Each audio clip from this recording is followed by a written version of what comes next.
అందరికీ నమస్కారం. ఈరోజు సెప్టెంబర్ 16న మనం వరల్డ్ ఓజోన్ డే అనేది సెలబ్రేట్ చేసుకుంటున్నాం. అసలు ఈ ఓజోన్ డే అనేది సెలబ్రేట్ చేసుకుంటున్నామంటే ఓజోన్ లేయర్ అనేది గ్రాడ్యువల్గా డిప్లీషన్ అయిపోయి పలచబడిపోతుంది. దానివల్ల మనకి చాలా ఎఫెక్ట్స్ ఉన్నాయి. దాని గురించి మనం చూద్దాం. అందువల్ల మన గవర్నమెంట్ ఏం చేసిందంటే ఎవ్రీ సెప్టెంబర్ 16న వరల్డ్ ఓజోన్ డే అనేది సెలబ్రేట్ చేసుకుంటుంది. దీని యొక్క ప్రతి ఒక్కరు గుర్తుపెట్టుకోవాలి, మనం ప్రొటెక్ట్ చేసుకోవాలి మన ఓజోన్ లేయర్ని అనేది ప్రతి ఒక్కరికి ఎవ్రీ వరల్డ్ ఓజోన్ డే అనేది సెలబ్రేట్ చేసుకుంటాం. అసలు ఓజోన్ అనేది ఏంటంటే ఒక O3 రియాక్టివ్ గ్యాస్. దీంట్లో 3 ఆటమ్స్ ఆఫ్ ఆక్సిజన్ అనేది ఉంటుంది.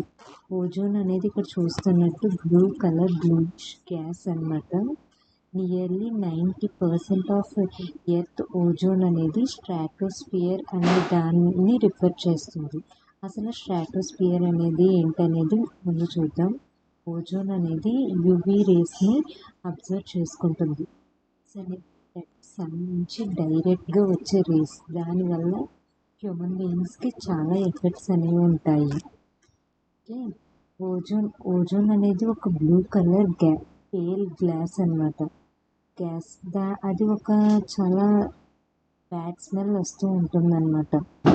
దాన్ని మనం ఓజోన్ని ఎలా మెజర్ చేస్తామంటే డాప్సన్ యూనిట్ అనే దాంతో మనం మెజర్ చేస్తాం. ఓజోన్ లేయర్ అనేది కంటిన్యూగా క్రియేట్ అవుతూ ఉంటుంది ఎర్త్ యొక్క అట్మాస్ఫియర్లో. అది సోలార్ యూవీ రేడియేషన్తో ఇంటరాక్ట్ అయ్యి మనల్ని ప్రొటెక్ట్ చేస్తుంది. ఇది యావరేజ్గా ఓజోన్ లేయర్ ఎంత ఉంటుందంటే 300 DU. DU అనేది ఏంటి? Dobson unit. ఓజోన్ని మెజర్ చేసేదాన్ని DU అంటాం. దానివల్ల ఓజోన్ అనేది పలచబడిపోవడం వల్ల ఓజోన్ హోల్ అనేది పడుతుంది చాలా స్క్వేర్ కిలోమీటర్స్లో. అండ్ నెక్స్ట్ ఇదిగోండి, ఇందాక ఇక్కడ ముందు స్లైడ్లో చూసాం కదా స్ట్రాటోస్ఫియర్ అనేది. అసలు ఓజోన్ లేయర్ అనేది అట్మాస్ఫియర్లో ఎక్కడ ఉంటుందో చూద్దాం. మన అట్మాస్ఫియర్లో టోటల్ 5 లేయర్స్ అనేవి ఉంటాయి. ఈ కింద ఇది ఎర్త్ పైన ట్రోపోస్ఫియర్ అనేది ఉంటుంది. ఇలా చూడండి, ఇక్కడ ట్రోపోస్ఫియర్ పైన చుట్టూ ఒక లేయర్ కింద ఉంటుంది, అదే ఓజోన్ లేయర్. దానిపైన స్ట్రాటోస్ఫియర్ ఉంటుంది. స్ట్రాటోస్ఫియర్ పైన మీసోస్ఫియర్ పైన థర్మోస్ఫియర్ పైన ఎక్స్పోస్ఫియర్ అనేది. ఇక్కడ ఫస్ట్ మన ఎర్త్లో కొంత స్పేస్ ట్రోపోస్ఫియర్ వరకు హాట్ ఎయిర్ బెలూన్స్ అనేవి, వాటర్, రైన్ అది మనకు అలా పడుతూ. నెక్స్ట్ ఓజోన్ లేయర్ వరకు ఏరోప్లైన్స్, ఫ్లైట్స్ అనేవి వెళ్తూ ఉంటాయి ఓజోన్ లేయర్ కింద పైన. తర్వాత లేయర్ వచ్చేసి స్ట్రాటోస్ఫియర్.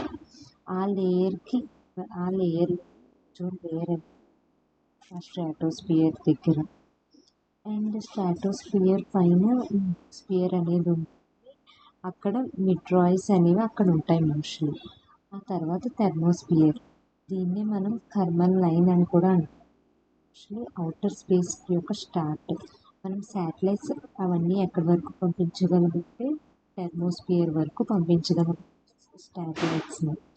మొత్తం శాటిలైట్స్ని పంపించి అక్కడ ఏం జరుగుతుంది అట్మాస్ఫియర్లో, క్లైమాటిక్ కండిషన్స్ అవన్నీ మనం ఆ లేయర్ శాటిలైట్ని పంపించి తెలుసుకోగలుగుతాం. ఆ తర్వాత లేయర్ ఎక్సోస్ఫియర్. ఈ ఎక్సోస్ఫియర్ ఏంటంటే అక్కడికి మనం స్పేస్ షిప్స్ వరకు వెళ్ళగలుగుతాం.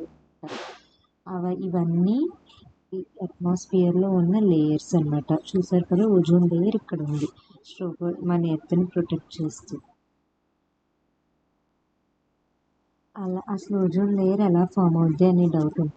ఓజోన్ లేయర్ అంటే గ్యాస్, అది సన్లైట్తో కలిసి O3 ఫామ్ అవుతుంది. 2 ఆక్సిజన్స్ కలిసి O2 ప్లస్ సన్లైట్తో కలిసి ఓజోన్ అనేది ఫామ్ అవుతుంది. కెమికల్ రియాక్షన్లో ఇలా చూపిస్తుంది అనమాట. కెమికల్లీ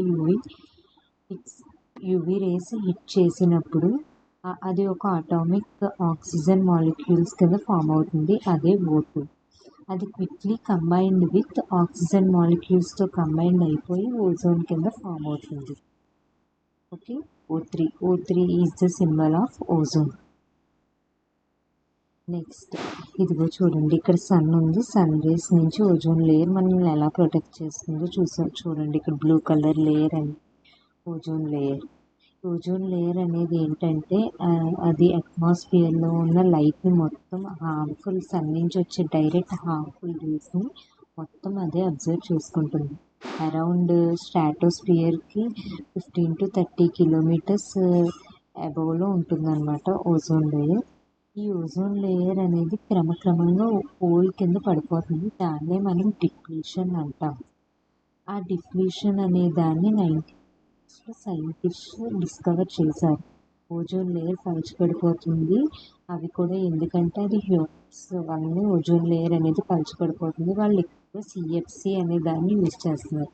సిఎఫ్సి అనేది ఏంటంటే ఫ్లోరో కార్బన్స్. ఈ ఓజోన్ లేయర్ అనేది అంటార్క్టికా రీజన్లో, ఆర్టిక్ రీజన్లో నార్థన్ హెమిస్ఫియర్లో ఉంటుంది. అంటార్క్టికా రీజన్లో సదరన్ హెమిస్ఫియర్లో ఉంటుంది. అలాగే మోస్ట్లీ మనం ఎక్కడ చూడగలం ఈ ఓజోన్ లేయర్ అంటే అంటార్క్టికాలో ఎక్కువ చూడగలుగుతాం ఆర్టిక్తో కంపేర్ చేస్తే. అలాగే ఓజోన్ లేయర్ స్ట్రాటోస్ఫియర్లో జరుగుతూ ఉంటుందన్నమాట. నియర్ -78 degrees Celsiusలో క్లౌడ్స్ అయ్యి కూడా ఇక్కడే ఫామ్ అవుతాయి. మనం చూసుకుంటే తెలుస్తుంది అనమాట. అప్పుడు క్రమక్రమంగా అది పలచబడిపోతుంది హ్యూమన్స్ వల్ల. అప్పుడు అది ఓజోన్ హోల్ కింద ఫామ్ అవుతుంది. ఇదిగోండి చూడండి, ఇది ఓజోన్ లేయర్. ఇక్కడ స్ట్రాటోస్ఫియర్ అనేది ఉంది. ఓజోన్ అనేది డైరెక్ట్గా ఇక్కడ ఓజోన్ హోల్ పడుతుంది. సో ఆ యూవీ రేస్ డైరెక్ట్గా మన ఎర్త్ మీదకి వచ్చేస్తుంది. ఇక్కడ పడట్లేదు సరిగ్గా, మళ్ళీ బ్యాక్ వెళ్ళిపోతుంది. ఎందుకంటే ఓజోన్ లేయర్ ప్రొటెక్ట్ చేస్తుంది మనం.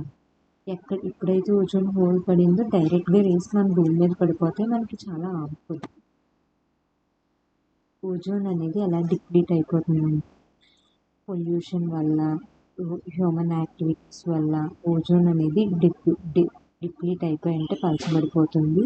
మోస్ట్లీ ఇండస్ట్రీస్ నుంచి వచ్చే అదే గాలి, రిఫ్రిజిరేటర్స్ వలన, వాటి వలన కూడా ఓజోన్ లేయర్ అనేది చూడండి. ఓజోన్ లేయర్ని మెజర్ చేసేదాన్ని డాప్సన్ యూనిట్స్ అంటాము. ఇక్కడ ఓజోన్ హోల్ ఇమేజ్లో చూసినట్టుగా. అండ్ నెక్స్ట్ ఓజోన్ లేయర్ అనేది మన వల్ల ఎందుకు ఓజోన్ లేయర్ డిప్లీషన్ అవుతుందో ఇక్కడ చూడండి. ఇక్కడ ఓజోన్ లేయర్లో సిఎఫ్సిస్, క్లోరో కార్బన్స్ అనేది మనం యూజ్ చేస్తున్నాం ఫ్యాక్టరీస్లో వాటిల్లో. అది ఎర్త్ అట్మాస్ఫియర్ అబ్జర్వ్ చేసుకుంటుంది. కొంతమంది ఆక్సిజన్ లేకుండా మొత్తం అన్నీ కొట్టేస్తున్నాం మొక్కల్ని, దానివలన. అలాగే పెట్రోల్ ఇంజిన్స్ నుంచి వచ్చే పొగ వలన అది కూడా గ్రీన్ హౌస్ గ్యాసెస్ కింద ఫామ్ అయిపోతూ ఉంటాయన్నమాట. గ్రీన్ హౌస్ గ్యాసెస్ ఫ్యాక్టరీ నుంచి వచ్చేవి. అలాగే ఫాజిల్ ఫ్యూల్స్ ఇవన్నీ కూడా ఎర్త్తో అట్మాస్ఫియర్తో కలిసిపోయి అప్పుడు ఓజోన్ లేయర్ని పొల్యూట్ చేసేస్తున్నాయి అన్నమాట. ఇవన్నీ హ్యూమన్ ఎఫర్ట్స్. హ్యూమన్ ఎఫర్ట్స్ వల్ల మనం చాలా ఫేస్ చేస్తున్నాం. ఎలాగంటే ఓజోన్ లేయర్ డిప్లీషన్ అయిపోవడం వల్ల. అందులో ఫస్ట్ వన్ క్లైమేట్ మారిపోతుంది. క్లైమేట్ మారిపోతే మనకి సరైన రైన్ఫాల్ పడకపోతే అది ట్రీస్కి ఎఫెక్ట్ అన్నమాట. ఇక్కడ చూడండి, మనకి క్లైమేట్ అది వాటర్ లేకపోతే హెవీ రైన్స్ వచ్చేస్తాయి, అది కూడా ఎఫెక్ట్. నెక్స్ట్ యూవీ రేస్ డైరెక్ట్గా సర్ఫేస్ మీద పడిపోతే మనకి బయోగ్రాఫికల్గా ఓజోన్లో మన భూమి మీద చాలా కెమికల్స్ ఫామ్ అయిపోతాయి. అవి డైరెక్ట్గా హ్యూమన్స్ మీద పడిందంటే హ్యూమన్స్కి హెల్త్ అనేది డ్యామేజ్ అయిపోతుంది. ఏమన్నా ప్లాస్టిక్, రబ్బర్ వాటి మీద పడినా అవి కూడా డ్యామేజ్ అయిపోతుంది. అలాగే బయోలాజికల్ హెల్త్ హ్యూమన్స్కి ఎఫెక్ట్ కాదు, యానిమల్స్కి కూడా ఎఫెక్ట్ అన్నమాట. ఇక్కడ చూడండి హ్యూమన్స్కి ఎలా ఎఫెక్ట్ చూపిస్తుంది. హ్యూమన్ మీద డైరెక్ట్గా యూవీ రేస్ పడిపోతే వాళ్ళకి స్కిన్ క్యాన్సర్ అనేది వస్తుంది. చాలా ఐస్ అనేవి డ్యామేజ్ అయిపోతూ ఉంటాయి. అలాగే వాళ్ళ బ్లడ్ ప్రెషర్ రేజ్ చాలా డిసీజెస్ కూడా వస్తుందన్నమాట. నెక్స్ట్ ఇది ఓజోన్ డిప్లీషన్ ట్రీస్ మీద పడింది అనుకో, ట్రీస్కి ఎఫెక్ట్ అయితే ఆ ట్రీస్ ఫారెస్ట్ డ్యామేజ్ అయిపోతుంది. ఆ ట్రీస్ ఫారెస్ట్ అవి డ్యామేజ్ అవ్వడం వల్ల హ్యూమన్కి కూడా హెల్త్ హార్ట్ ప్రాబ్లమ్స్ అవన్నీ చాలానే వస్తూ ఉంటాయి అన్నమాట. ఎందుకంటే మనకు ఆక్సిజన్ అనేది సరిగ్గా అందదు, ఆక్సిజన్ అనేది తగ్గిపోతుంది. అలాగే నెక్స్ట్ బయోలాజికల్గా డైరెక్ట్గా యూవీ రేస్ పడిపోయినాయి అనుకో, ప్లాంట్స్ మీద పడితే ప్లాంట్స్ అన్నీ చచ్చిపోతాయి. అదే వాటర్ అలా ఓషన్స్లో పడితే కనుక అందులో ఉన్న ఫిషెస్కి మొత్తం అన్ని వాటికి చాలా ప్రాబ్లం అన్నమాట. మెరీన్ లైఫ్లో కూడా చాలా చచ్చిపోతూ ఉంటాయి, తగ్గిపోతూ ఉంటాయి అక్కడ మెరీన్ మొత్తం. ఫ్లోరల్ లైఫ్లో ఎలాగంటే ట్రీస్ మీద యూవీబీ రేడియేషన్స్ అనేవి పడినాయి అనుకో, అవి డెవలప్మెంట్ ఫేస్లోనే ఆగిపోతాయి, ఇంకా అసలు ఎదగవు ట్రీస్ ఏమో.